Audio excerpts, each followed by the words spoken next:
السلام علیکم friends, welcome back to over YouTube channel. آج کی اس ویڈیو میں بات ہونے والی ہے ڈرامہ سیریل کبھی میں کبھی تم کے بارے میں۔ جی ہاں تو ناظرین، پارٹی میں جب رباب اپنی ہی دوست نتاشا کے گلے نہیں لگتی، اوپر سے اس کا لہجہ بھی نتاشا کے ساتھ بڑا ہی سخت قسم کا طنزیہ ہوتا ہے، جسے عدیل اور نتاشا خوب نوٹ کر رہے ہوتے ہیں اور عدیل کے دماغ میں خطرے کی گھنٹی بج رہی ہوتی ہے۔ اتنے میں عدیل سے رباب کا بدلتا ہوا رویہ اور آج پارٹی میں یہ اکڑا پن اس کو اچھے سگنل نہیں دے رہا ہوتا۔ وہ پارٹی میں آئے سب لوگوں کو اپنی طرف متوجہ کرتی ہے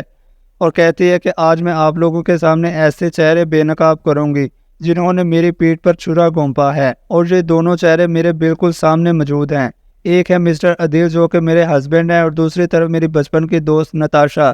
جس نے دوست بن کر مجھے چیٹ کیا اور اپنا شوہر ہوتے ہوئے بھی ایک بندے سے دل نہیں بھرا اس کا، جو اس نے دوسروں کے شوہروں پر بھی ڈورے ڈالنا شروع کر دیے۔ عدیل اور نتاشا تو رباب کی اس بات سے حیران ہو جاتے ہیں کہ اس کو کیسے پتہ چلا ان دونوں کا۔ ان کو تو اپنی ہی پڑ جاتی ہے، کیونکہ رباب ایسا کچھ کرے گی انہوں نے تو کبھی سوچا بھی نہیں تھا۔ اور نتاشا کا شوہر یہ رباب کو اپنی بیوی کے بارے میں ایسی باتیں کرتا دیکھ کر رباب سے کہتا ہے کہ یہ کیا گھٹیا حرکت ہے رباب، تم نے ہمیں ذلیل کرنے کے لیے یہاں پر بلایا ہے۔ تو رباب کہتے ہیں کہ گھٹیا حرکت تو تمہاری بیوی نے کی ہے میرے شوہر پر ہاتھ ڈال کر، اور یہ مسٹر عدیل میرا شوہر جو ہے ایک نمبر کا دھوکے باز، لالچی اور مطلبی انسان نکلا۔ شادی مجھ سے کی، میرے پیسوں پر پلتا رہا اور محبت کی پینگیں نتاشا کے ساتھ لڑاتا رہا۔ تو دل کہتا ہے رباب سے کہ یہ کیسی باتیں کر رہی ہو، تم میری بیوی ہو رباب، اور میں تمہیں کیسے چھوڑ کر کسی اور کے ساتھ چکر چلاؤں گا، یہ کیسے ممکن ہے۔ تو رباب کہتے ہیں کہ یہی تو میں تم سے پوچھنا چاہتی ہوں دل، کہ کیا کمی رہ گئی تھی میری محبت میں جو تم نے یہ قدم اٹھایا۔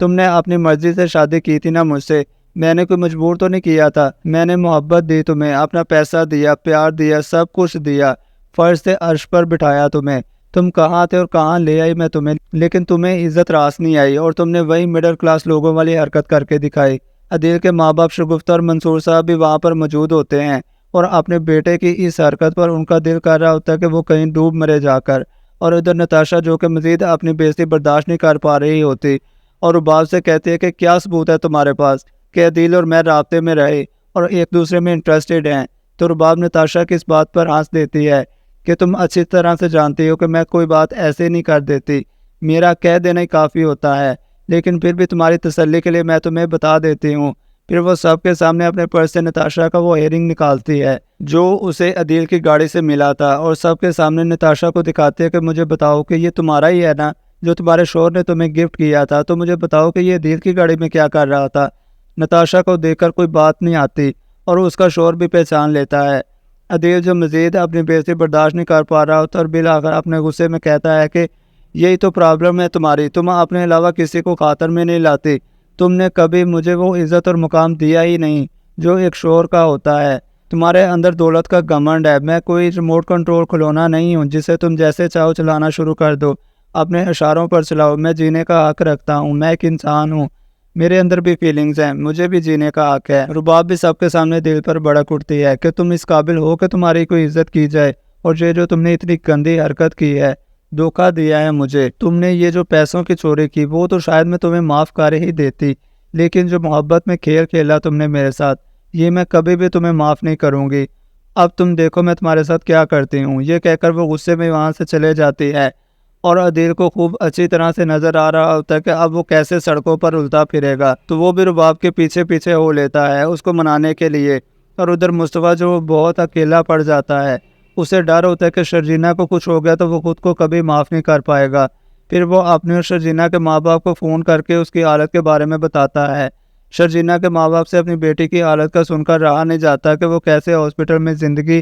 اور موت کی جنگ لڑ رہی ہے۔ ادھر شگفتہ اور منصور جو پارٹی میں کھڑے ہوتے ہیں، انہیں عدیل کا غم ہوتا ہے کہ ان کا بیٹا ایسا نکلے گا، یہ کبھی انہوں نے سوچا بھی نہیں تھا، اوپر سے ان کا گھر بھی نہیں رہا، وہ کس موڑ پر آگے کھڑے ہو گئے ہیں اور اب وہ کس منہ سے رباب کے گھر پر رہیں گے۔ وہ پریشان کھڑے ہوئے ہیں کہ کہاں جائیں گے۔ ان کو مصطفیٰ کی بہت زیادہ یاد آتی ہے کہ وہ کیسا بھی تھا، عدیل کی طرح مطلبی نہیں تھا، وہ سب کے بارے میں سوچتا تھا اور کیسے عدیل کی باتوں میں آ کر مصطفیٰ کو گھر سے نکال دیا تھا، اور آج وہ لوگ بھی خود گھر سے بے گھر ہو گئے ہیں۔ پھر وہ مزید دیر کیے بغیر سیدھا ہاسپٹل پہنچ جاتے ہیں۔